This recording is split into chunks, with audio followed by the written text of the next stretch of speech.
am Justin Boyd. I am Brittany Pacheco. I am Tristan Jones. And we are the Watchers in the Basement.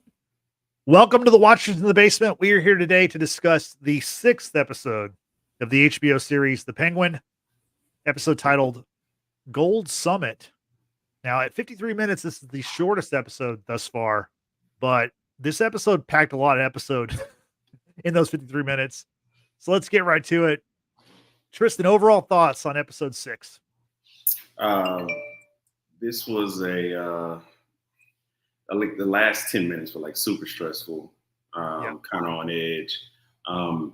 This is episode, I feel like just they kind of kept the ball rolling. It didn't take any steps back. Like we were full steam ahead with these various conflicts. Our characters are being pushed to like different limits, especially with like Oz and Vic. And I love this episode. I kept looking at the time like, man, there were so many times where I thought the episode was about to end because like it was just so many times I was just, like I said, I was just on the edge of my seat.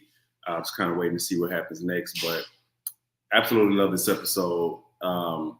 We're past the establishing who our characters are part of the season. Now it's like, okay, this is where like the lines, the divisions are being drawn, and like kind of just getting us ready for like these ultimate conflicts at the end of the season. But absolutely loved it. Brittany, what about you? What are your thoughts?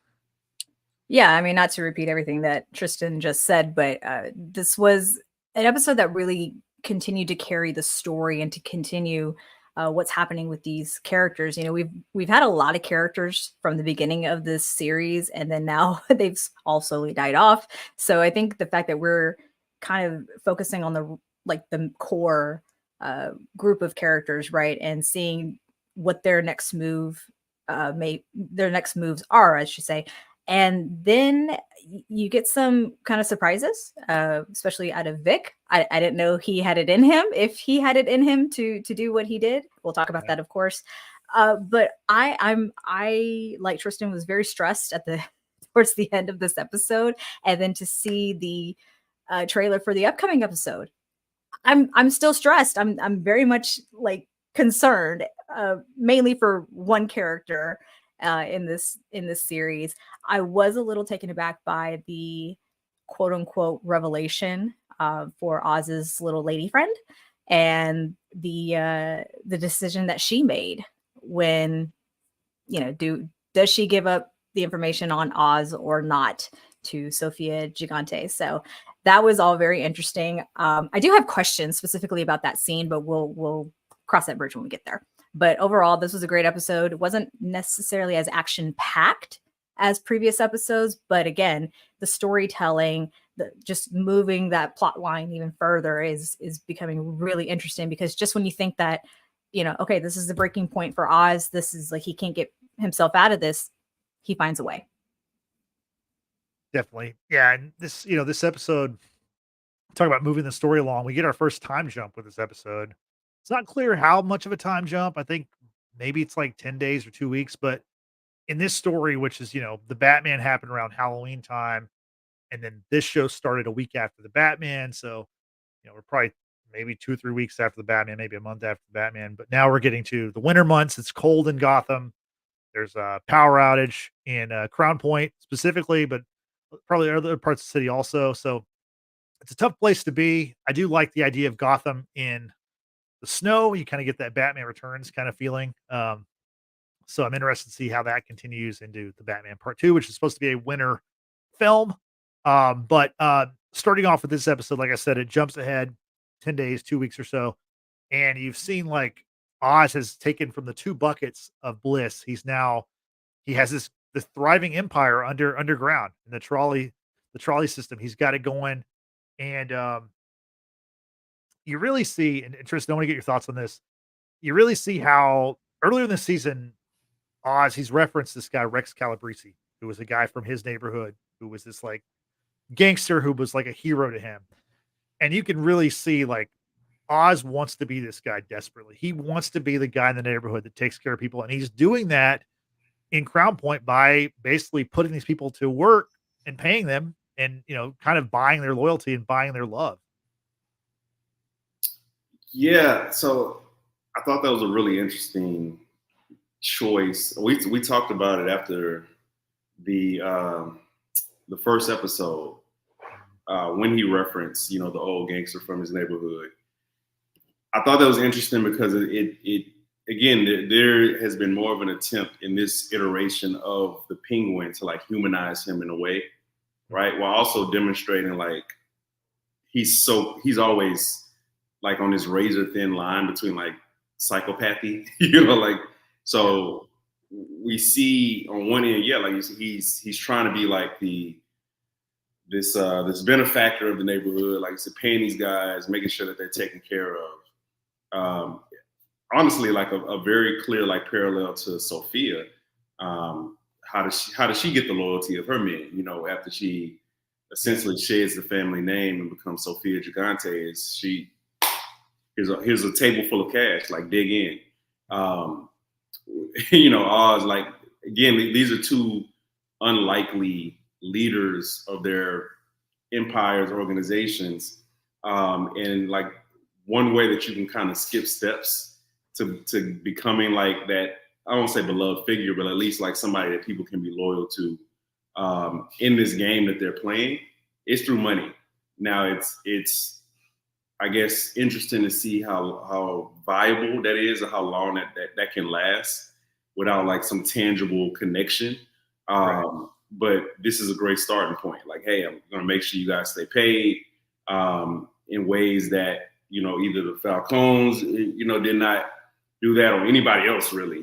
This is Crown Point. This is Gotham. This is like nobody's really taken care of outside of like the, criminal organization. So yeah, I wonder how viable and how long lasting that is. But again, like the bigger thing for me is like, again, we see Oz again towing the line between being this killer, this psychopath, this guy who will turn on anybody to save his own ass, to save the ones that he cares about. And honestly, I don't know how loyal he is to the ones that he really cares about when shit really hits the fan. But at his core, or at least part of his core, there is a guy who wants to do good things for the greater good, right? Making sure that the lights are on, if for nothing else, so that his mother can be comfortable. But he also, part of that, cares about the neighborhood and like those who are forgotten. This is a complete break from any iteration of the Penguin that I've ever seen. Yeah. I'm not a comic book aficionado for Batman, but we only see Penguin through the lens of like his own selfish gains and like his own drive to like get rid of the Batman, but not like caring about people outside of himself. So I think this is an interesting pivot point for the character, and one that I hope continues to live on. Like I like my villains humanized. Yeah. I like being able to see that side of them. So when they make a clean break into like 100% villain, I can at least know that it came from somewhere. Like some part of their code was broken. Something happened to a loved one, or they saw something, they saw some type of injustice happening and it just completely shifted them the other way. So I like that, other than like this cartoonish version of the Penguin, the Joker, the Riddler. Yeah. So I thought it was an interesting choice, and I think it's one that ultimately makes the story better as a whole. Definitely. And Brittany, not only does he want to become Rex Calabrese, I think maybe more importantly, he wants to be remembered as a Rex Calabrese kind of character. He talks constantly. He wants the legend of Rex Calabrese he wants his name to be the same way. He's always talking about he wants people to know his name. No one knows our names. He tells Vic, and he says this in a number of ways, but he tells him at the beginning, he's like, they're going to tell stories about us one day, kid. Our names are going to live forever. So you can tell this is definitely part of his psychology of he wants to take care of the neighborhood. He wants to be the hero of his neighborhood, but he really wants to be like immortalized as that. Like, that's almost probably more important than actually doing the deed of being the hero. What I'm saying, Brittany? What do you think about that? No, I think you're on to something, and I think and maybe I'm over analyzing, and y'all know me, I don't go out of my way to like look at spoilers or to like look at theories or things like that. And I, like Tristan, am not a comic book aficionado. I don't know how many iterations there are of like Oswald Cobb or Oswald Cobblepie, et cetera, et cetera. But I can't help but wonder the significant emphasis on Oswald to be like Rex Calabrese. And I can't help but think if there's a deeper connection between these two. If perhaps Rex Calabrese is his father. Yeah, I was going to mention that. Yeah. If perhaps Oswald is trying to live up to a man that either was never there for them because he was too busy taking care of the rest of the neighborhood. Maybe he didn't even know that they were related. You know what I'm saying? But I've always felt that there's something more to, let's say, Mrs. Cobb than meets the eye, right?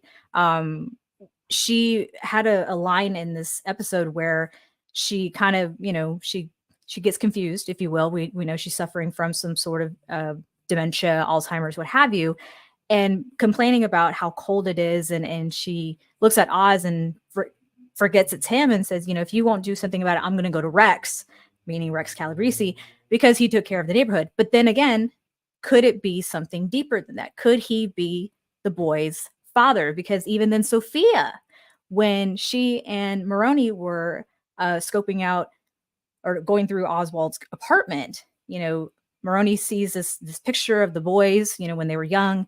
Sofia says, those are his brothers. They're dead. The mother's dead too. I've never heard much about the father. And I wonder if that was planted for a reason, that no one knew who Oswald Cobb's father was, and if that was done strategically or not. So I feel like if Oswald had any inclination that his father could be Rex Calabrese, or maybe he just, just kind of looked at him as the father type figure. We don't know if his father was really around that much or not, but it just seemed like he wants to live up to that standard and wants to be recognized and wants to be associated for those things because he came from nothing. Right. He wants to prove to the world that someone from Crown Point who was born into nothing can work his way up and become someone and do good. Now, how you go about doing the good is, questionable, I think.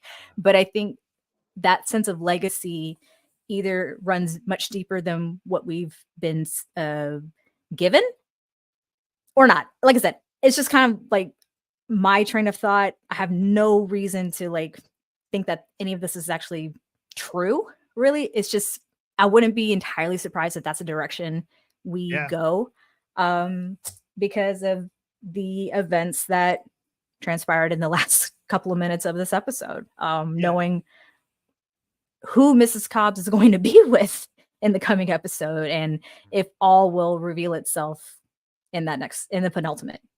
Yeah, we still don't know a ton about how his brothers died, what exactly happened. And I do know that from, I believe the season preview trailer or whatever, there are scenes of flashbacks of him as Oz as a little kid. So I do, we only have 2 episodes left, so I feel like we're going to get that at some point. You mentioned the mother a little bit, Tristan. I want to talk about that character, Frances, in this episode because she has a big episode. As Brittany mentioned, she has several episodes of dementia where she thinks that Oz is her deceased husband, and of course she's constantly thinking that Vic is one of her kids, and at one point Vic just kind of plays along, like almost to like make her feel better. Oz doesn't like that, but he tries to say, "Oh no, don't worry about it. Like the power's going to be back on. Jack went to pay the bill downtown, and that's where he is." And we really see this character in the spotlight in this episode more so than maybe any other time in the season. What'd you think about the storyline of Frances Cobb in this episode? It makes me want to like really get a flashback. I don't need a flashback episode of Frances, but I have my own theories about Frances. I don't know how much thought I've given to like Rex as her potential, the father of her children, but Frances has always given off mobster's wife or girlfriend. Like there's just a certain code that she operates by, and that she expects certain things that she expects of Oz because of that. Yeah. So these like dementia or Alzheimer's episodes that she has, like she kind of snaps back and forth. She's pretty consistent in both, you know, in her current state, and then when she flashes back, at both points, there's like this ruggedness. There's this like, hey, you're gonna take care of it. You know, her cheering when she finds out that Oz kills Sofia's brother. Like her entire, you could tell her entire life has revolved around like just the life, you know, that mob life, that gangster life. Even you know, when she tells Oz like, hey, if I lose it all, like I need you to take care of this. Like that's not a normal request that any mother would ask of their son. But like the fact that she's so comfortable asking that, and she is demanding that he does this, tells like, hey, this family operates on a different code than what you would expect from your standard, you know, nuclear family. Is like, no, kill me, because this is the way that we go out. We don't show weakness, right? And like so much of Frances's character is her not wanting to be seen as weak, and her not wanting Oz to be seen as weak, either through like his deeds or lack thereof. Like, hey, why aren't the lights on? Like, you know, you're supposed to take care of your mother. What kind of man doesn't take care of his mother? Like that is, that is mobster code. That's gangster code. You know what I'm saying? So I could tell that she was not just a peripheral, you know, participant in that life. Like she was actively in it. So like that makes that, you know, Rex as the father of, you know, her children theory even that much more plausible. Like she is so in it that she is a living embodiment of the codes that you know, wives or mothers or people who are like in it and not just like on the outskirts, they actually live by. So like this episode just kind of crystallized, like we need to know a lot more about who she was, obviously what happened to, you know, the rest of her sons, and just like what is a long-standing relationship between her and Oz? Like what obstacles have they gone through to get to that point? When did he make the decision like, hey, I need to hide her from everybody? You know, like what happened in that interim that led to all these things? But this was a really strong episode for Frances. I like, you know, hearing her talk about it on the after the episode part. Like she expects a lot of Oz, and that tells me that either she expects a lot of him because what she's seen from him, or because of the man that he actually comes from, you know, which could be Rex, could not be, but excellent Frances episode. Yeah, no, really strong. And Brittany, Tristan touched on it, the fact that, you know, there's a scene where Oz, he comes home and he you know, he forgets that, or he doesn't know where she is. She's been in the bathtub all night long in cold water. And then after that's when she tells him, like, you know, whenever, you know, when my condition gets any worse than this, I want you to promise that you're going to kill me, that you're going to take me out, and because I don't want to live like a vegetable. What'd you think about that scene, and also the fact that after that he dresses her up and puts on her makeup, and you know, kind of treats her how she maybe wanted to be treated, or how she was treated back in, you know, 20, 30 years ago or whatever. I can't imagine any child, no matter if you're grown or not, walking in on your parent and your parent not being able to do much for themselves, right? She because of her frail state, it's cold in the apartment that they're staying in, and then she tried to bathe herself, and either she's been there all night, or she's been there for a period of time because the water is freezing cold, that's what Oz said. And she's extremely frail, and that's also it impacts her mind, right? It impacts her emotionally, physically, and what have you. And it's to the point where she feels like she just has to say to Oz, like, if my mind goes before my body is ready to, you need to help me die. And that kind of request, I don't feel would come lightly, even from a parent, because I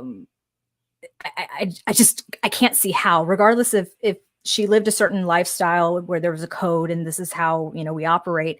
I can't imagine how how difficult that is to just accept that, right? She comes to and fro from her her confusion state of mind. She's like, I'm thinking clearly now while I still can, basically, and this is what I need from you. I need you to promise me this much. And of course, like, Oz is all she has, and she is all that Oz has. And that I can't, like, my parents are older. We've had these difficult conversations. I'm not ready for this. Okay. Like, I'm not. And so but because her health has progressed significantly and it's just going to keep getting worse. So there is no turning back, right? Yeah. For Oz to have to come to that acceptance of, I have to let her go at some point. Like, I can't protect her forever. This is what she's asking of me. And of course, she's kind of calling him out, basically saying, like, don't be a pussy at this point. Like, you will do as I say. I'm still your mother. And he's like, yeah, all right, I promise. But then to make her feel better, and I think in turn make him feel better, he goes to try and take care of her. You know, he lacked. He goes, puts her in front of her vanity, does her hair, does her makeup, you know, and he still has, like, I don't know, they talked about this in Inside Gotham, the after show, where he still has like that dirty fingernails and what have you. And it's kind of like that state of, he's working so hard to keep his mother alive and to protect her. That way she can have all these nice things, her hair done, the makeup done, the necklace, the clothes. But when he says to her, when she looks at herself in the mirror, he says, you know, you look beautiful, you know, you look powerful. And I was like, that's a really interesting way to describe her, because I feel like all these hints that we've been getting of her, I feel like there has to be more to her than what we've been given. Like, she must have had a significant stance, or not stance, but what do you call it? She was in a position of respect, right, once upon a time. And I think that's what she's been missing. You know, her mind's gone as well. And Oz just wants to give that back to her. He desperately wants her respect and her love and her approval, but he doesn't seem to always live up to it. But I think he's doing all that he can with what he's been given. Vic even tried to tell him that. He's like, you're doing the best that you can. You know, she's here with you. She is being taken care of. You're trying to make things happen. Like, that's all you can do. And that's true. That's, you know, in order to try to give someone the lifestyle that they want, you got to work towards it. And Oz is working towards it. It's just not fast enough in his mother's eyes. Yeah. And, you know, you mentioned she, you know, she, you know, tells him, you know, you promise that you'll kill me. He ends up saying that he will. Do you believe that he will? Because I don't really believe that. I think Oz is just trying to get to the next, you know, get to the next moment. You know, he's just saying what needs to be said to kind of I survive. absolutely think he would. You think you would? Okay. I think that fits the character arc. I think it wouldn't be out of the realm of possibility for that particular character who, while the crux of his character is like self-serving, there is this understanding of, like I said, the greater good comes in so many different types of, you know, variations, right? Like, there's the greater good of let me shake down or physically threaten a city councilman so we can get the lights back on, right? Like, that's greater good. That's, you know, giving my workers, you know, extra cash to make sure that they're taken care of. That's the greater good. It's taking care of Vic, you know, teaching him the game, like giving him confidence, whatever. That's the greater good. Greater good can also be like doing the absolute worst thing in order to pacify somebody. Like, in this case, his mother. Like, I could see a situation where the situation is already so fucked up. Yeah. That, you know, kind of relieve it, either, you know, her mental state or just the situation of, hey, we're in this war. I could see him in a situation saying, let me do this before somebody else does this. You know what I'm saying? Or let me take care of this, or, you know, blow up the entire operation. Like, I can absolutely see Oz doing that. Would he hate himself more for that? Sure. But, like, this is the Penguin. You know what I'm saying? Like, Yeah. There's already some some self-loathing there already. Like, why? He's also he told Vic, like, the more you kill, the less you feel, right? Oh, I didn't not It gets easier. It gets easier. Yeah, it gets easier. Even a loved one, you know what I'm saying? Like, if you can justify it in your brain that this is for a larger purpose, I can absolutely see Oz doing that. But I can see that also pushing him further into the madness, to where it's something that consumes him, and it's not just like an alter ego. Because right now it's like there's somewhat good Oz and then absolutely horrible Oz, and I can see him going absolutely horrible after having to do something like that for, like I said, a larger purpose. Yeah. And see, I disagree. I don't think he could actually do it, just because of how much he loves his mother, how much he has gone out of his way to protect her. And I don't feel like, if push came to shove, I still don't think he could and would do it. I think it's going to be forced upon him in a way where it's out of his control. I think he's going to have to be forced to watch his mother die by someone else's hands, and we'll get to that in a little bit. But I feel like, because Tristan, you had mentioned something earlier about seeing how the villain's story began. I think the death of his mother by someone else, but making him watch, is going to be that point where he just completely embraces the true villain that is Oswald Cobb, and leave all sense of humanity behind, leave all the people that he's ever cared about behind. Like, it's like, fuck it at this point. Like, why even try at this point? If he couldn't protect the one person that mattered the most to him, what does it matter? So I feel like he won't be able to do it, even if his hand has to be forced. I still don't think he would do it. I think someone else is going to do it, but he will be forced to watch at the very least. And it's going to destroy him. And that could be what we see the next episode. And like I said, we'll talk more about how this episode ended shortly. So moving from Francis and Oz and that group, let's go to the other side. Let's talk about Sofia and Sal. We have Sofia. First off, Sofia is Julian is there, and she's having her fun with him. And looks like he's having as much fun as she has, or more, as he's being, like, tortured by her. But that's what he wanted. So we can discuss that here in a second. Services rendered. There we go. There we go. But I really want to talk about how, Sal is at the Falcone house, or, Gigante now home. And he's cooking, and he's kind of bonding with Sofia and kind of playing like a fatherly role that she really didn't have from her own father. Cristin, what do you think about this unlikely pairing of, her father's, crime boss rival, who's now becoming like a surrogate father to her? Yeah, man, like, that's the vibe I got the whole time. It's just like, father daughter, late night snack or late night cooking. Yeah.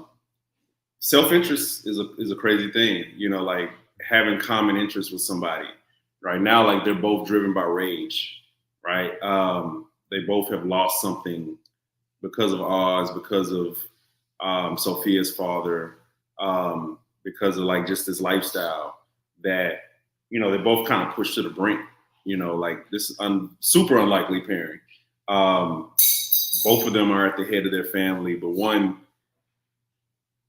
like, Sal literally has almost nothing, like, his wife is gone, his son is gone. Like, the only thing that is driving him is revenge. I don't know how much he cares about, like, running the city, like Sofia's there. Like, I think his first thing is, I need to take care of what I've lost.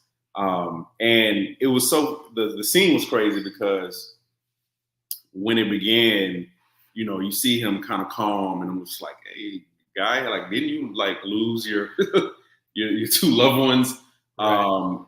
And all it took was, like, that mention of his son. Like, hey, your son was right. Like, hey, like, was it mayonnaise or whatever the fuck we put in there? Yogurt. Yogurt, yeah, the yogurt. Like, the yogurt Not actually mayonnaise. It sets it off. And that kind of snapped him back into father mode. I wonder how sympathetic Sal is to Sofia and what she's been through, and how much of it's not like, hey, essentially gave me this new lifeline, this new purpose. Right. But I wonder how much of her history does he know and that he actually sympathizes with. Or is he capable? Like, how much of that is he actually capable of? Yeah. But the biggest thing I took from that scene was that Sal is naturally like a family guy. You know, it's not an act. You know, like I think when you value family like he does, it's easier for somebody to kind of transport into that orbit. You know, like the wall that you build up as like, you know, mob boss, gangster leader, like that wall doesn't really exist when you see somebody in need of family. Like maybe that's something that drove him to that life in the first place. Maybe he needed family. So it's easier for him to sympathize and empathize with somebody else who needs it. And she clearly needs it. Like she's clearly looking for somebody, a man that she can trust, because so much of the Sofia Gigante now storyline is her, you know, wrestling with the fact that pretty much all the men in her life have betrayed her in some type of way. They continue to lie, they continue to devalue her. Now she's ironically in this position of like ultimate power. And the one person that we've seen her be like ultimately comfortable with, even in a short amount of time at this point, is a former rival and somebody that she actually has power over. Like she got him out of, she's hiding him. Like he's a fugitive in her home, under her organization. Like she brought the partnership to him. So, and she's clearly running things, and like he's clearly like muscle to a large degree, more than he is mob boss. So I thought it was a beautiful scene, you know, like completely beautiful. Like food, like this I don't know, I don't think that, you know, they're both supposed to represent like the Italian, you know, mob, Italian gangs. Like I've heard like different, you know, ethnicities brought in. But one thing we know about any type of gangster, you know, Italian, you know, mob flick or movie or series is that so much of like their bonding is based around food. Right. You know, go back to like The Godfather, like when they go to the mattresses, like they're sitting there cooking. There's a bunch of men bonding over cooking and food, you know, cannolis and stuff like that. So completely, it's a great scene, beautiful scene. Clancy Brown and Cristin Milioti, like they put on a clinic in that short period of time, but it really shows the dynamic, how much that dynamic has changed, how much Sal is like willing to like submit so much of his power in order to like get what he ultimately wants, which is revenge. Yeah, and to comment, Tristan, both these families are Italian, but with the Maronis, when he married Nadia, she brought in her culture and her people into the Maronis, and so it turned into like a Italian Persian sort of family, if you will. But with the Falcones and now Gigante, very very much Italian or Sicilian, and but you're right to say that a lot of bonding and a lot of trust is built when food is involved. And I have to say, damn, the Italians know how to cook. All right. Roman food, amazing. Anyway, moving on. But to see the bond between Maroni or Sal and Sofia was, it seemed almost very standoffish right at the very beginning, but then it's like, oh, you know, I never pegged you as someone to cook. Well, you know, my wife showed me, blah blah. It was just like very natural. It just kind of like, you know, the chip on each other's shoulders just started to, you know, just kind of disintegrate. And with the discussion of, you know, about Oz, you know, hey, one of my people saw the driver and then just disappeared, and Sal is just all like, you know, he's a weed, and then after that, Sal doesn't even say Oz's name anymore because of the pain that is associated with the name Oswald Cobb and what he did to Sal's family, right? And even after Sofia commented on the food and said, yes, you know, Taj was right, this is very good with the yogurt, you know, you see Sal kind of break a little bit, and he says, so the weed, you know, the weed is is selling your product, blah, blah, blah. Like, the fact that he can't even say Oz's name, like, shows you how much this man is hurting, but how much he is trying to keep it together just so that he could, get his revenge for his family. And short scene, but pretty impactful. And the fact that Julian is up to doing whatever Sofia wants to do, dominatrix, like, golly, like, he had like fingernail, wounds, I guess you could Scratches, say, yeah. on his chest, and he's just like, pants halfway down his thigh, and I'm just like, what just happened? Like, what just happened? But then when he said, "Oh, if you ever find Oz, please utilize my services," and I was just like, do you want him to fuck Oz? Like, I don't understand. No, Like, what services are we gonna render at this point? Electroshock therapy, I think. Ah, Like torture stuff, like what she thank you. experienced.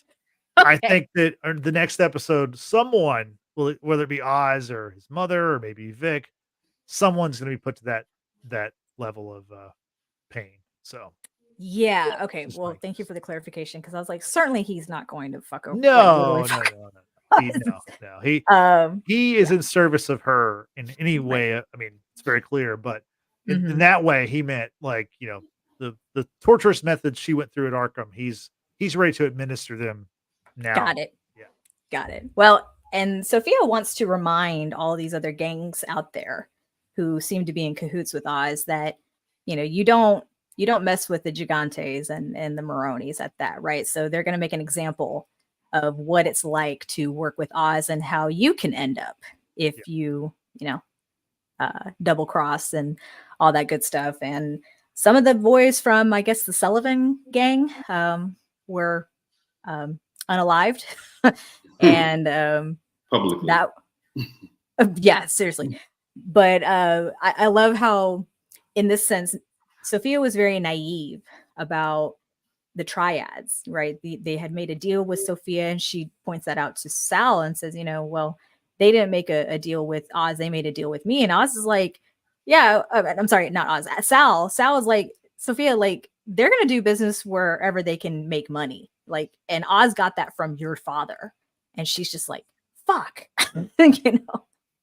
Which is true. I mean, that's the name of the game, has nothing to do with her. It's just, you don't have the product, you're not bringing in the money, we got nothing to talk about. And that's why she wants to make the example. So Yeah, it's a full-on turf war in Gotham. And not only did they hang those guys they killed, they also cut off their pinkies, which is also, something that obviously happened to Alberto in the first episode. Oz is like, Jesus Christ, Sophia, pick a lane. Either the hangman or the removal of the pinky. Pick a lane. That's funny. That was great. You want to read this? Yeah, so shout out to King B. Johnson, who's here in today's chat. We also were visited by Mel of Geeking Out with Melly Mel. We both appreciate you being here. King B. Johnson says, we may not have The Godfather or Sopranos, but The Penguin makes us remember how great crime sagas truly are. Hear, hear. Yeah, and that's what the whole Batman storyline is supposed to be. It's supposed to be a quote-unquote epic crime saga. That's what Matt Reeves describes whatever, this movie / TV show franchise is going to be, and certainly living up to it after a movie and almost, more than halfway through the first season of the first TV show. So, moving on a little bit. So Sophie and Sal, they break into Oz's apartment. They're trying to find something to get back at him. They're trying to find some evidence, trying to find somebody he loves. And I did like the moment where Sal, like, he has the photo of Oz and his brothers, and Sophia's like, the mother's dead, the brothers died. He's like, so this guy has nothing, and he took everything from me. And he just like, he loses it. She gives him a golf club. She's like, practice your swing. He's just bashing the place up. Meanwhile, Sophia is in I guess Oz's bedroom, one of his other rooms, and he finds some items from Eve. And of course, we'll get that scene in a little bit. But Tristan, what do you think about this scene and just the fact that they're they're on the hunt for Oz and someone to get at him. This seems like something that, somebody lower on the pay scale would be doing, like Right. Yeah, there you a go. lot of dirty work. You know what I'm saying? But Sofia and Sal, pretty hands-on. I guess that's how I like my mob bosses, man. Go in there and get your hands dirty. Really ballsy of him to go out in the open, when he's a freaking fugitive. Yeah, like that was a big thing. Like, okay, how do we get there? That would have been my, I guess, plot point that I would take some type of issue with. Like, man, you're supposed to be laying low, man. Like this is what we pay people to do. What the fuck are these dudes that you just gave all this money to, Sofia? Like, what are they doing? But there's a clear dichotomy being shown there, which is Sal is just like rage based. I'm gonna give you the golf club, you tear shit up, and like she has more of the intuition of, okay, let me look a little bit deeper. Finding things, what's underneath here, check the drawers. And her seeing that picture, like she knew exactly where to go to after that. Like this is knowing like Oz has this connection at the club. If he doesn't have like immediate family that we can, find and touch to pull him out, then, the next closest thing, like it has to be somebody, close at the club. Yeah. So, finding that picture, ultimately led them to Eve, but Sal is just like, hey man, I just want to tear shit up because again, his main motivation right now is revenge for his family. It's that grief and the rage and anger that comes with it. Sofia is kind of past the grief part. Like I think she, obviously cares about her brother, and Oz killing her brother. Like that's clearly something that she's driven by. But I don't think that's the primary at this point anymore. I think hers is like gaining respect. It's taking back what was stolen. It's, rising up and locking down the city. I don't think that's really the primary motivation for her right now. So like having that kind of, I guess, clearer head allows her to see things that Sal is not seeing in his, Tiger Woods rage, rage. Like, man, it's like a golden ticket. Like he got that. It's like, oh my God, I can tear shit up. Like you didn't really need the golf clubs to tear shit up, brother. Like you could have anything else. But like that scene to me before we got to like Eve's place shows where both of their heads at the moment. Like him for Sal's rage, for Sofia, it is like she still sees like the bigger picture. And it allows her to see things that Sal can't. Yeah, she's definitely more calculated at this point. Brittany, now, so in her search for Eve, Sofia goes to the streets. She confronts some of Eve's girls, and they don't give her up, except for one girl does, Roxy, who's there, says that she can help for the right price, which then leads us to one of the best scenes of the season, which is saying something because this show is just like chock full of great scenes. But let's talk about the Eve Sofia confrontation at Eve's home. What did you think about it, Brittany? Sofia, it seems, came to Eve's home with the intention of murdering her, getting whatever information she could to locate Oz, but to ultimately end her, right?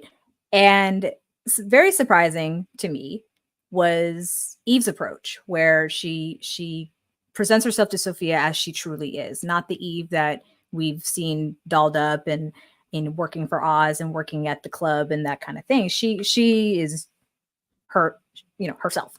And it takes Sofia by surprise, I feel, because the way that you look at it is like, these are two women from two different dynamics, right? One who was born into privilege and opportunity, if you will, albeit she was pretty suppressed based on her sex. But then you have the other one who has to hustle and work and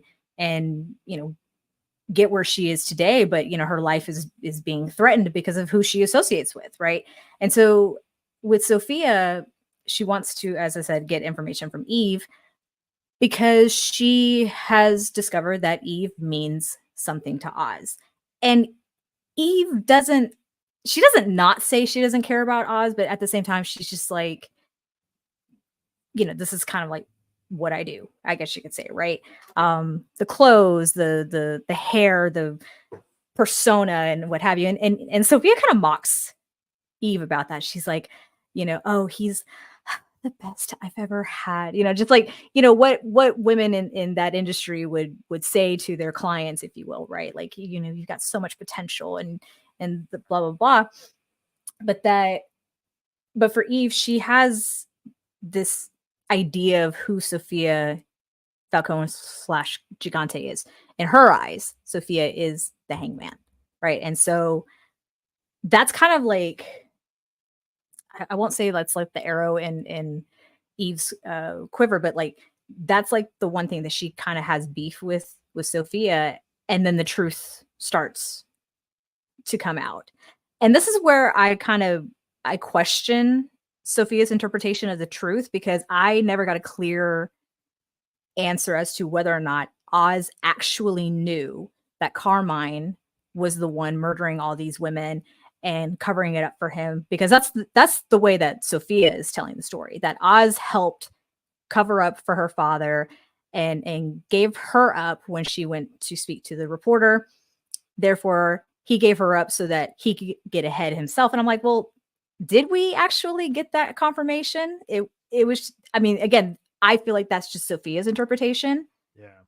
But I don't know if it's ever been explicitly said that Oz did know what Carmine Falcone was up to, and him actually having committed all these murders. And these women that Eve named off were women that she knew, that were family to her. Mm-hmm. And Sofia basically told Eve, Oz has been playing you just like he played me, and why would he tell you anything like that? Because then you would question him. You would question, why does he still work for a man such as Carmine, who murdered all these, friends of yours, and blah, blah, blah. And so then you see the turn for Eve, and she gives up Oz's information, where he is at Crown Point, and nothing more. And I was like, oh, the betrayal, because she's been lied to. She's been his confidant. She was his alibi, quote unquote, when he murdered Alberto and what have you. But I really appreciated how Eve kind of called out Sofia when it seemed like she actually was going to murder her. She's like, you came here to kill me, right? And this and that, what have you. And the remark of, well, you think I'm the hangman or something like that. And Eve is like, yeah, but that's not who you really are, is it? And it's like, either Sofia, you can be the person that we all think you are, or you don't have to be that person. And Sofia lets her live. She kind of makes a promise, if you will, of this information stays between you and me. And I'm like, is it though? Like, I'm a little concerned. So, but it was a very powerful scene between two women of two different backgrounds, of two different, ways of thinking and life and what have you. And that kind of stressed me out a little bit. just a little. You can see in the interaction that Sofia has some admiration or some respect, at least for Eve, given how, Eve was gonna, basically she told Roxy, like, yeah, take the money. She's going to find me anyway. You might as well get an easy payday if they're going to kill me anyway. And then she tells her, like, look, if you kill me, that's fine, but leave the girls out of this. So like, they had her back. She had their backs. And like, Sofia recognizes, like, no one has my back. No one has ever had my back. My family, Oz, all these people. So I thought it was really well played how, you're right. It starts and you're like, okay, Sofia's going to go there and kill this woman. And then, it kind of turns where they both reveal things. And ultimately, like you said, Eve gives up Oz's location because of what he lied to her for so long. And, or what they're both led to believe is the actual, like, the truth, right? That Oz lied about his involvement with Carmine and knowing that he killed, like, all these women. He's the true hangman. But that's what I'm saying. Like, for me, unless I missed it in the previous episodes, I never really took it as Oz actually did know or did not know, right? One thing Go ahead, Tristan. we're forgetting is that Johnny Vitti, it's possible, very plausible that he could have given up like some of his information. Who knew? Right. He might have confirmed a lot of what, so her suspicions about her father and maybe not no, like Johnny Vitti also told her like, hey, like your father killed my cousin, Right. her mother, what I'm saying? So like it's very possible that whether she was torturing him or after she let him go before she ultimately killed him, Johnny Vitti could have given up some of that information. Like who knew, who was involved, who helped move this body here. Like it's possible. Like it's not something that's revealed explicitly in the show, but like it's very possible. Yeah, I guess what the point I'm trying to make is like with Johnny Vitti, like yes, he could have given up information, but he also had beef with Oz too. So like why not just, keep piling on and blame the guy when maybe he actually genuinely did not have any knowledge whatsoever. I'm not trying to vouch for the guy and say like, oh, he was actually like being good when he was Sophia's driver and all. I'm not saying that at all. I'm just saying like there still is like that small little window of possibility that maybe he actually had zero involvement with whatever Carmine was doing and murdering these women. It's a very small chance, but it's a chance. It's possible, but all of this is about perception. Yeah, like, anyone who's come in contact with Oz has a clear understanding of who he is and what he's willing to do to get ahead or to save his own ass, right? Like those seem to be his two modes, right? Get ahead or help the people who are with, I care about the small percentage of people that I care about get ahead, or I'm in a jam and I need to, save my ass from ultimate destruction. He's been so close to death so many times just in these, 6 episodes. With Eve, like part of her job is to not just to, play this facade for men. It's to like get to know them, right? You have to know them in order to like manipulate them in some type of way, sexually, emotionally, mentally, whatever. Like Sophia telling her these things about Oz or revealing these things, it's not really a reveal because she says it to Sophia over and over again. I know who he is. I know a lot of the things he's done. Yeah. Like he can't hide these things from him. Like he's a sociopath. He's a narcissist. Like all of these things. So like, this isn't really a reveal. This isn't something that, she needs to be convinced of. I don't think, it's just like, okay, this is kind of further confirmation. All of the horrible things that I've seen him do, heard him talk about, him telling me his plans and all these things, like they involve some really fucked up things. So her perception of Oz is so much in the dirt, and I think she cares about him on top of that, but like she can also never really forget who he is. So the perception of Oz follows him everywhere. When, we get to like the actual Gold Summit, which was the title of this episode. Yeah. All these people know who he is, so like for Oz, like there's no more faking it. There's no more like, hey, I'm on you outside. Like, well, I'll be loyal to you. It's like, no, I do fucked up things because I'm a hustler. And I will continue to do these things for what I deem is the greater good for that moment. So like, this isn't a shock to Eve. So I think that makes it easier for her to give him up because it's like, yeah, you lied about so many of these things, but like ultimately you're something that needs to be put down. And like, maybe Sophia is the greater good between those two. So whether there's like indisputable proof that Oz knew about these things, it simply doesn't matter. Like his perception is what caused her to give him up more than what like the actual reality. Yeah. Valid. And whenever she does say he's in Crown Point, Eve says, you deserve your shot to Sophia. So speaking of Crown Point and shots, let's talk about the Vic and Squid scenes because, whenever we saw Squid pop back in, I believe last episode when he saw Francis and Vic moving into that abandoned apartment, you knew that was going to come into play. Now, I thought that Vic was gonna, or not Vic, that Squid was gonna rat him out, which he threatened to do. But I did not see how quickly this storyline would progress. Brittany, you want to run us through what happened with these two characters? Yeah, I mean, Squid clearly saw Vic and Francis Cobb enter the abandoned building, right? So that's just kind of been in the back burner.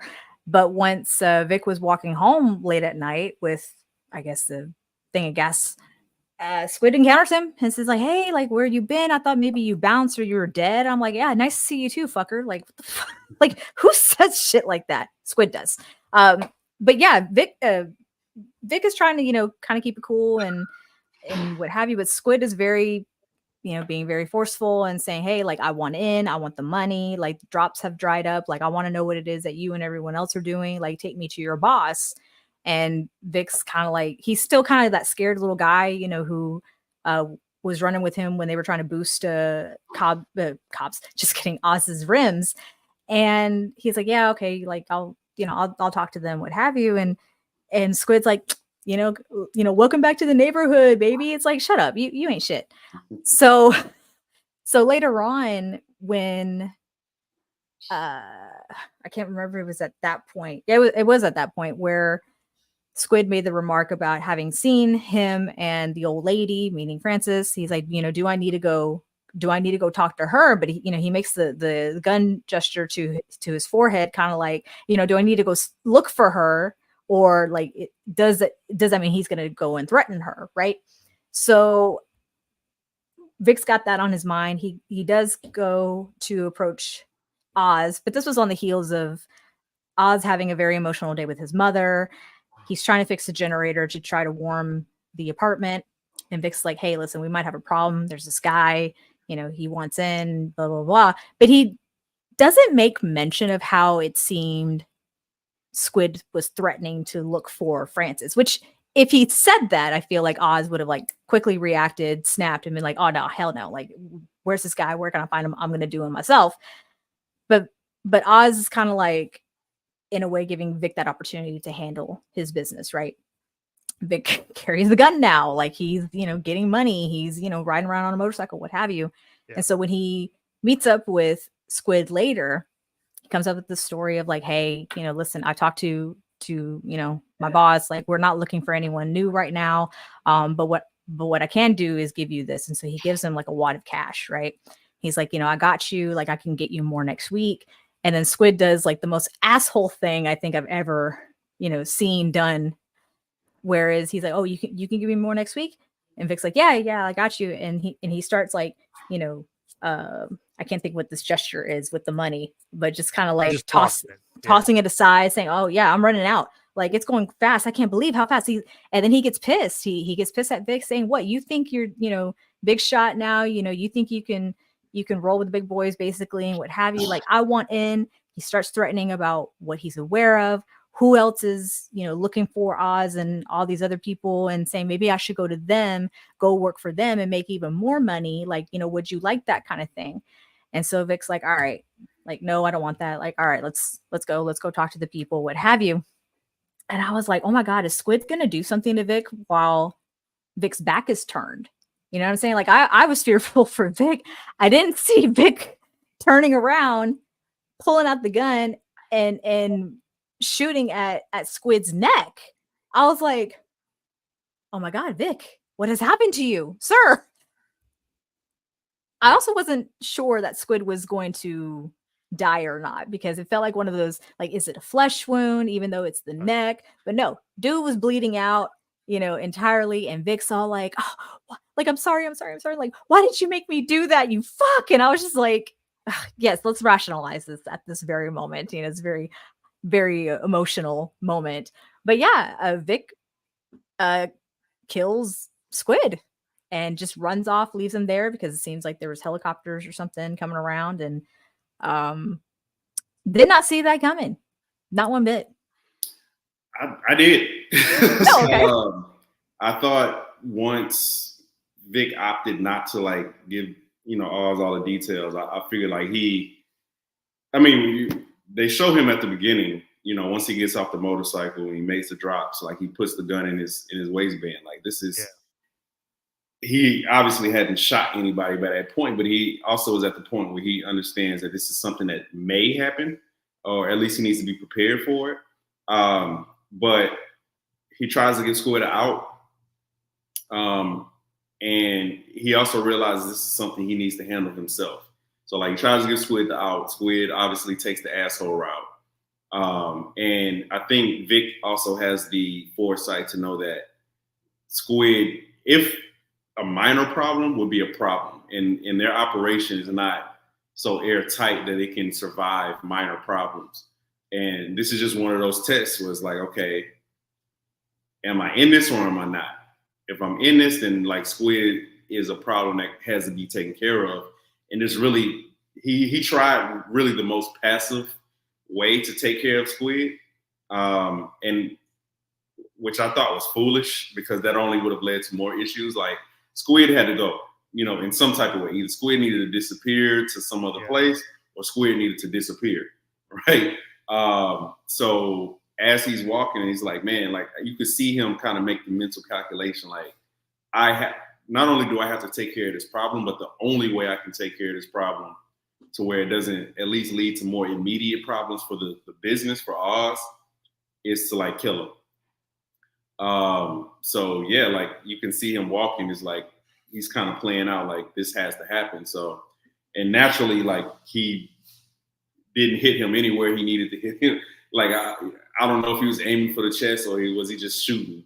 But he caught him in the neck, and once he caught him in the neck, I'm like, oh yeah, it's over for Squid. Yeah. It's completely over for Squid. It wasn't like in and out. That was like his throat was exposed. So R.I.P. to Squid. You kind of did it to yourself, So, yeah, I mean, he wanted money, and he was gonna give him money every week. So it's like, dude, like. What and you don't have to work for it. Like, what's up? Like that.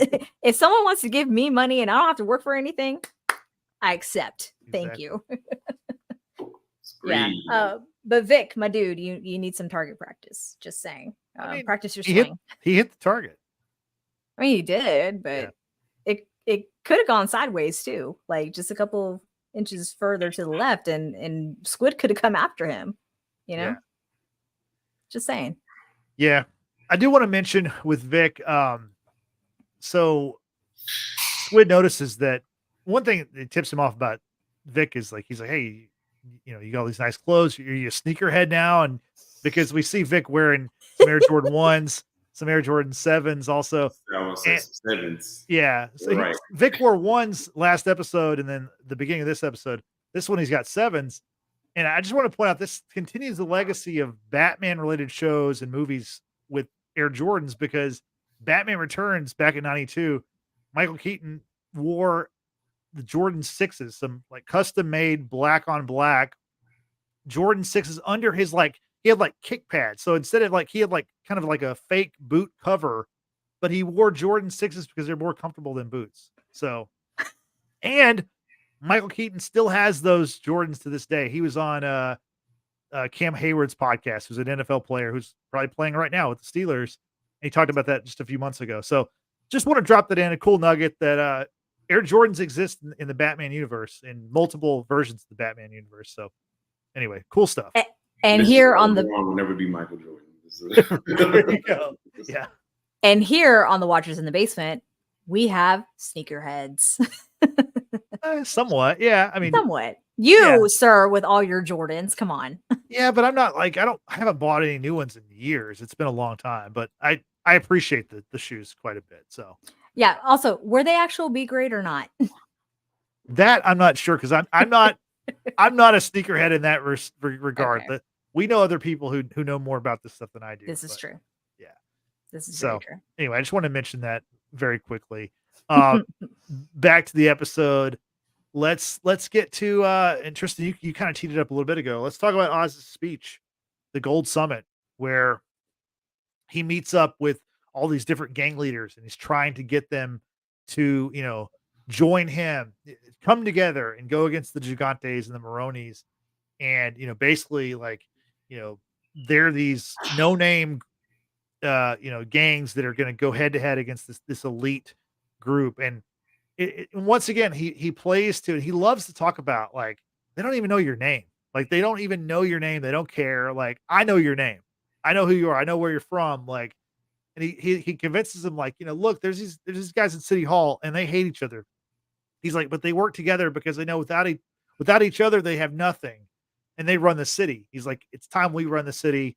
They pass out beers and they eventually all join up. What'd you think about Oz's methods, his rah-rah speech, his motivational move? Man, as a former English teacher, um, like my ears were peaked because I mean, it's the strategies. These are rhetorical strategies. Yeah. This is understanding who your audience is. This is understanding, what you want to get accomplished and playing those things in order to like persuade. Because he didn't really have the moral high ground. Like I said, the reputation is in the dirt. Like he's like all of them know who they're dealing with. They know that he's not somebody to be trusted.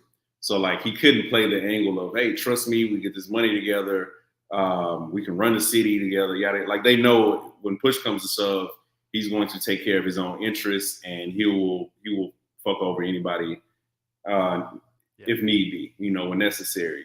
So I thought he kept hitting that same note of like, hey, like you said, they don't know your name. Like it's the anonymity, like the underdog thing. It's like, hey, I'm just a poor kid from the East Side. Like I had to hustle. I came from nothing. That's something that, again, he does not have the moral high ground. He does not have that card to play. But the one thing that really all of them can relate to is feeling unseen, right? Or feeling like they are a smaller cog in a larger machine. And that's just so much of the thesis of this show. You know what I'm saying? Like Oz is a literal rags to riches. He's bringing in money, but like he still has to hide from, Sofia and Sal, like, all these different families. And, he obviously fucked over so many people. Like he's essentially been pushed underground. He's literally underground. Yeah. You know what I'm saying? Like people talk about being underground. He is literal, like his whole empire is there. So he plays on the note that everybody can relate to, like that common ground that, everybody can relate to is just feeling like, man, like the Maronis, the Falcones, like they have all these things. They have these politicians in their pocket. They have everything working for them. And we can go about this in our own little smaller factions, our mom and pop stores essentially going against Amazon, or we can band together and, take a large chunk of, what these families own. And that's ultimately what did it for them, right? Like, we talk about presidents and like, who do you want to have a beer with? Like, I think it's interesting that he started this with beer. Like, hey, let's just have a beer. Like, let's find something like some communal thing that can bring us together before we get into this talk. So the rhetoric that was used, again, for me, somebody who studies rhetoric and teaches rhetoric, like how do you persuade people, especially when your back is against the wall and, you're behind the 8-ball of like having this reputation that as a rat essentially, or as, somebody, a snake. And I thought it was brilliant, like I thought the forcefulness behind it, like, hey, they don't even know who you are. Like he's talking to them from a position of authority, even as he's appealing to them to come together. So completely brilliant. Like I thought it was brilliant because, like I said, he's coming to them from a position of a lack of strength. Like, I need you all in order to make this happen. But it's also understood, like, once they come together, who's really in charge? Like being that head person, like that head voice. I thought it was big. So I thought it was a brilliant speech, a brilliant, rhetorical strategy that he used. And ultimately he gets them together. To piggyback off that too, I was kind of getting Dwight from The Office vibes with the Mussolini, the throwing down the hands and speaking loudly kind of thing. I was like, wow, this is great. But on a serious note, Oz driving the point home towards Danny Boy, and the Sullivans. They're the oldest known crew in the city. And they were disrespected by the Maronis and Gigantes because it was his boys who were hung up and, you know, severed pinkies and what have you, right? So the fact that the old guard, as Oz put it regarding Maronis and the Gigantes, the fact that, you know, they have been over the city for so long and disrespected the oldest known crew in Gotham, when it was Donny Boy's ancestors who built the bridge that Oz will reference, and it's known as Elliott Bridge. It's not even known as, you know, Sullivan Bridge, or the people who actually, you know, put their blood, sweat, and tears to build that bridge. It's like, you all are forgotten. You all don't matter. Why don't you take back what was yours to begin with?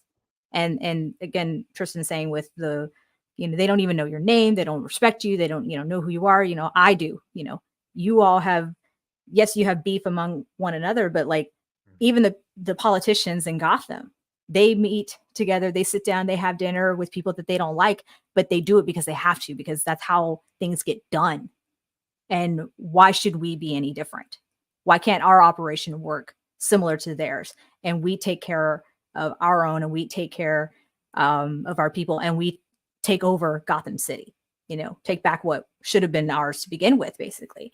It was a really great moment for Oz with his point of, as I said, the Donny Boy, you know, your ancestors built this, and y'all don't even get the recognition that, you know, you should have deserved, right? So, but one thing in that whole meeting was with the triads, right? With Zal, I think is his name. Yeah.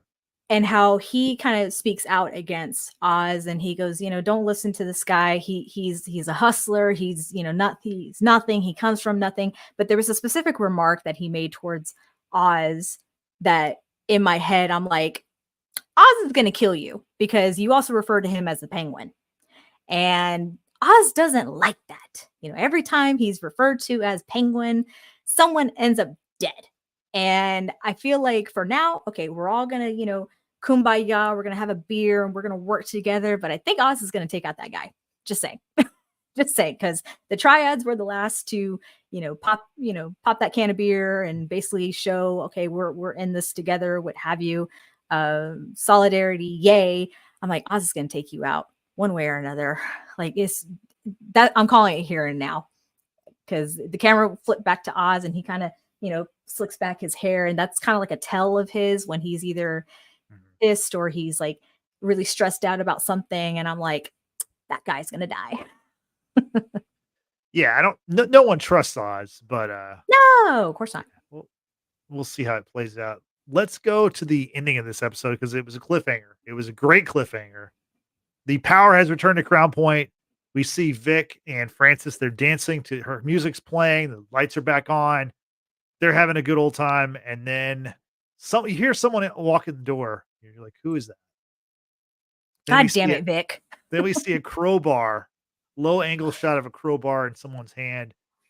We see it's Sophia. She's in Crown Point after getting the information from Eve.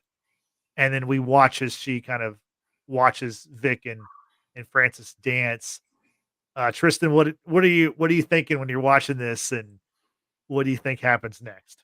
I thought somebody was going to die in that moment. That's when I start like really checking the time. Like, oh shit, it was like 8:53 at that point. It's like, oh shit, it's probably going to end here. I didn't expect it to end like just on essentially a cold close. But yeah, I thought somebody was going to die in that moment. Either Vic. I started kind of playing like the calculation, like who has more plot armor? Is it Vic, Vic or is it Mama Cobb? I think it's Vic, but yeah, go ahead. It might be Vic. So yeah, what's interesting is that when they were dancing, like I thought I heard something. I thought I heard like a door open or something like that. Yeah. And you could see Vic just kind of like look away, very briefly before he gets back to Francis. Man, just got to keep your head on the swivel, man. Yeah. What's funny is that the lights coming back on is actually what led the music coming back on, which led to them not being able to hear Sophia creep in. Again, a job for your workers. like crowbar, breaking and entering like that. That seems like a job for the the lessers. I guess somebody lower on the totem pole, but Sophia, like I said, Sophia likes to get her hands dirty. Yeah. But where it leaves us is, if you watch the preview for next week's episode, obviously, the Gigantes have taken Francis and Vic, and I don't know, man. Oz might need to make a choice between one of those two. I don't know how he's going to get out of that, but we'll see. That might be how his mother dies. Yeah. It might be his choice and not so much, or maybe it might be the opposite of his choice. Who knows? We've seen this stuff play out in these kind of movies before, or kind of shows before, but yeah, that's going to be interesting. Brittany, what are your thoughts on the final scene, the cliffhanger, and what do you think happens next? Fucking stressed out, man. Like, of course, we all heard the noise of the door either opening or closing or whatever, and you see Vic kind of like turn his head a little, but he's also trying to keep Mama Cobb happy and what have you, and she's having a jolly good time, and he's trying to tell her, like, hey, your son did this. Oz did all this for you, right? Because Oz had gone to go threaten the Crooked Councilman with a pair of needle nose pliers, which was very appropriate, I might say. Oddly, that was tough to watch. But he threatened the councilman, hey, you need to turn the power back on at Crown Point. You need to do your job, blah, blah, blah. All right, so Oz got that done. Yes, he wants to protect his mom. He wants to, give her the best life possible, whatever time she has remaining with him, and she's happy, she's ecstatic, and she keeps saying, my boy Oswald, my boy. And of course Sophia's there witnessing and listening to all of this, and you see like that look on her face, like this crazy, like, once again, I've been lied to by a man whom I thought I could trust, and here now I have leverage. And I was like, oh God, she's going to like murder them all here now. Oz is going to come back and see that his mother's dead. Victor's been kidnapped or something. You know what I'm saying? Because the turning point, I feel, is going to be surrounding his mother, right? Whatever happens to her is going to either break Oz, or it's going to completely destroy whatever humanity he has left in him. Any sense of wanting to be like Rex Calabrese, whether that's his father or not, doesn't really matter. But he will full on become a villain if he is forced to watch his mother die by the hands of Sofia Gigante and or Sal Maroni. Like that is going to be the end of his story, if you will. And I'm so stressed about it. It's not even funny. I just want to know how Oz gets out of this one. And he doesn't. Well, I mean, that's, the show was supposed to be the rise of him becoming the kingpin of Gotham. And so you feel like that's what'll happen. And he'll be in the next Batman movie. But I'm really kind of worried. Like, I mean, I think Oz is going to make it out, but will Sophia make it out? How does this situation get resolved? We have 2 episodes left. It'll be really interesting to see how it all plays out. I do want to mention that the crowbar was very interesting choice of a weapon, because there are a couple of similarities with Vic and a comic book character, Jason Todd. I don't know if y'all are familiar with Jason Todd. Jason Todd in the comics is the second Robin. So Dick Grayson is the first Robin. Dick Grayson kind of graduates from being Robin. He becomes his own superhero, Nightwing. So Batman takes on another ward, and Jason Todd comes into Batman's life via, he's a street kid who tries to steal the tires off the Batmobile, and Batman takes the kid in. Now, how did Vic meet? What's this? Oh, it was one of those DC shows. Yeah, Titans had Jason. Titans, yeah. Yeah, Titans, yeah. Yeah, I remember that storyline from there. Yeah, so Jason Todd. Vic has a similar origin story. Okay, so how they enter the story, very similar. Okay. Jason Todd's death in the comics. Now get ready for this. He's brutally beaten to death by the Joker with a crowbar, and left for Batman to find. Oh, So Jesus. I'm just saying, don't be surprised if that happens to Vic in episode 7 or 8. I'm just saying, I don't want that to happen, obviously, but the similarities are there. And also the fact that because we have such a young Batman, it's only his second year being Batman in the storyline. I don't think we're ever going to have a Robin for Robert Pattinson's Batman.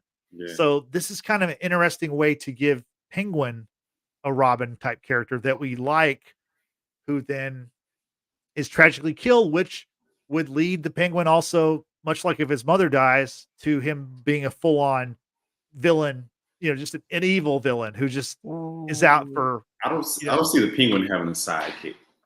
I don't either. Long-term sidekick. I just don't see that. Right. Never Yeah. seen it happen. So I've read nothing. There's no spoilers out there that I know of. I'm just saying, like, those two similarities are very striking to me, given what happened to Jason Todd and what could be happening to Vic. So, I mean, they could have used any other weapon, but a crowbar, pretty interesting. Now, crowbar's a good way to get into a place you're not supposed to get into, but interesting choice of weapon. And that's what they did getting into Oz's apartment. So Right.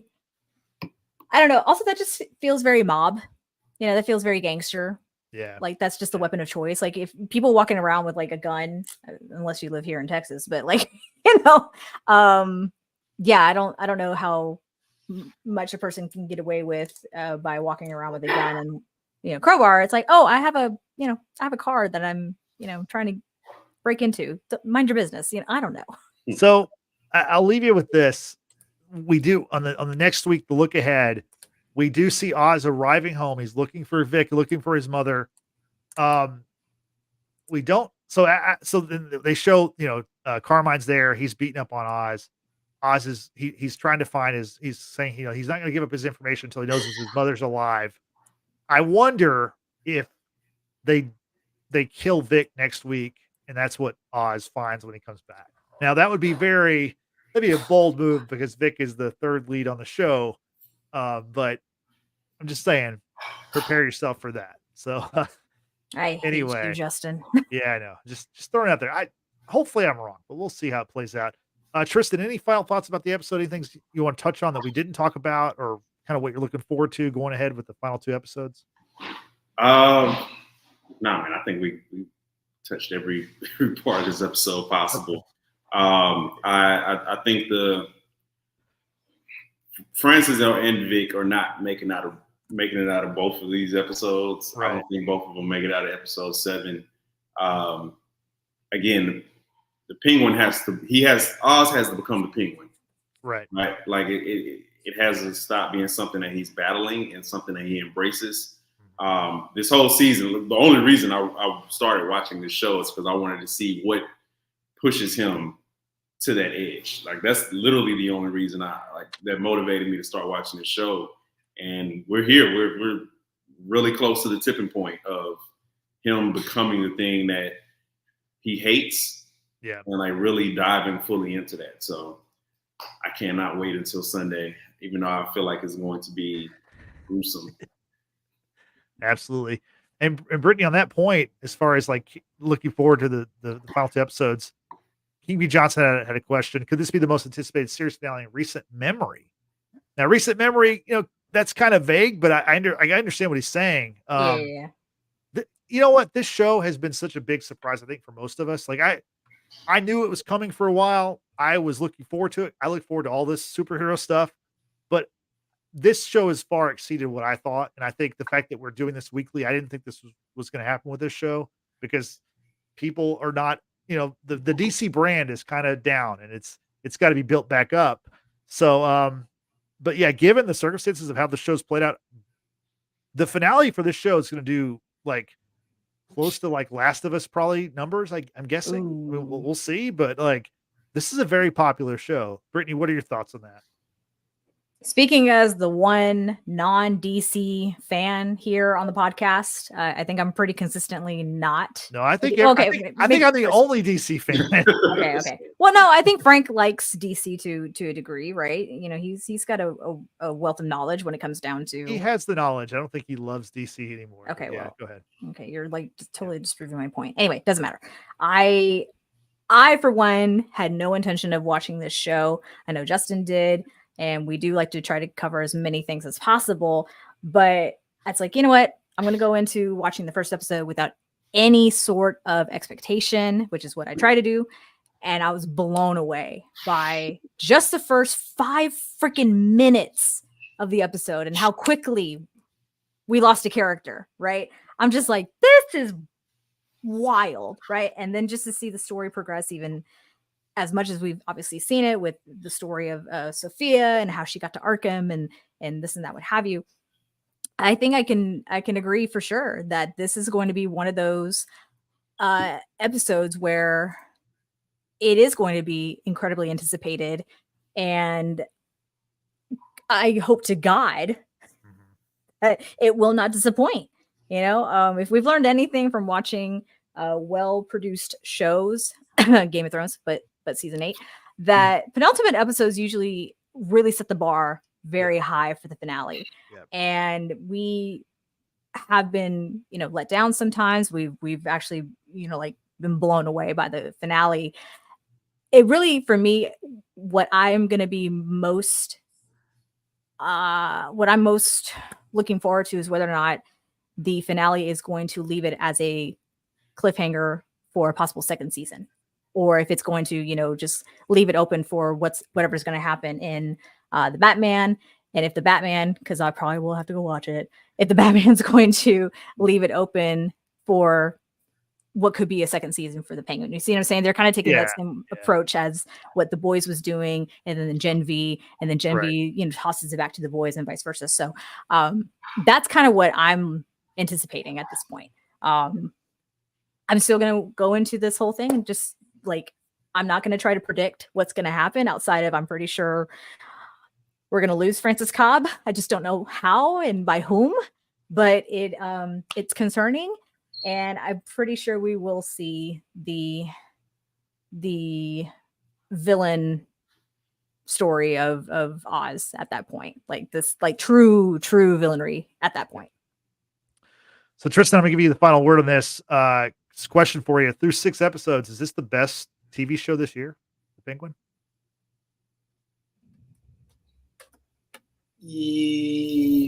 It's tied. I can't. The Bear. Okay, I was going to say the same thing. Yeah, to me, it's like right there. It's like right there with The Bear season 3. Yeah, The Bear. Those are two. They satisfy two completely. Yeah. Like they scratch two different itches. Bear is, I think, more of an artistic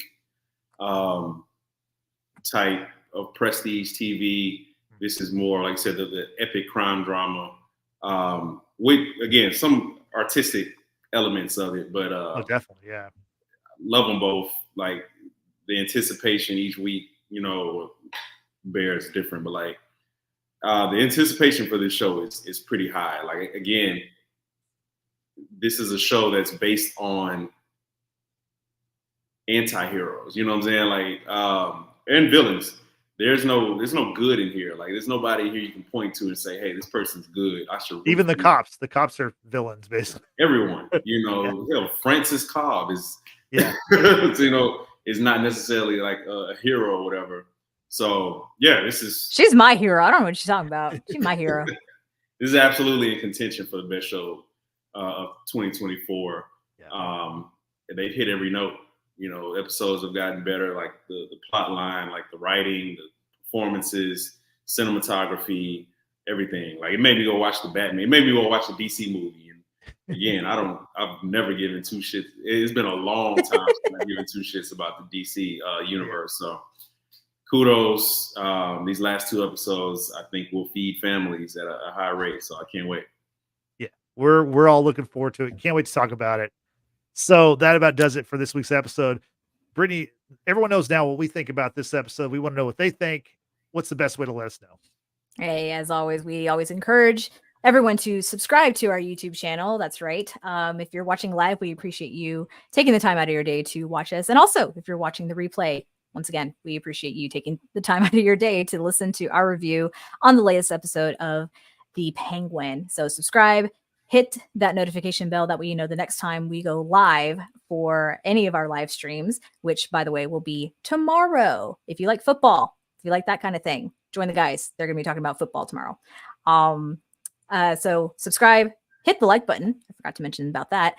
And also hit that notification bell. Also, check us out on social media. All of our links are in the description box down below. And lastly, we've got audio podcasts available to you on Apple and Spotify. Be sure to give us a follow on all those platforms and give us a 5-star rating. Thank you, Brittany. I appreciate it. So for Brittany and for Cristin, I'm Justin saying thanks for watching. Thanks for listening. We will see you next time. Have a good night. Bye-bye.